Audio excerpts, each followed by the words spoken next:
काय रे एवढं कसला विचार करतोय? काल रात्री आपल्या घरात चोर आला होता ना.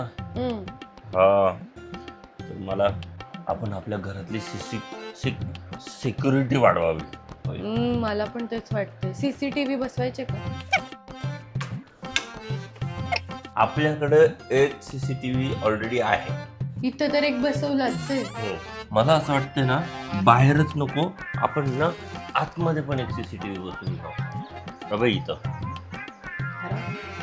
अजून काय करते? कंपाऊंडची भिंत वाढवू 10 फुटी आहे, 15 फुटी करू, 15 फुटी. आणि त्यावर तारेचं फेन्सिंग करू. आणि तरी तो घरामध्ये शिरला तर ना मग मी त्याला भाऊ बनवेल. भाऊ. कारण ही चोर लोक आहे ना भावनेचे भुकेलेले असतात. मग मी त्याची बहीण बनेल. मस्त आयडिया. आणि त्याला राखी बांधते. तू त्याला राखी बांध. तोपर्यंत मी पोलिसांना फोन करतो. येस, मस्त आयडिया आहे. पोलीस नेतील पकडू त्याला.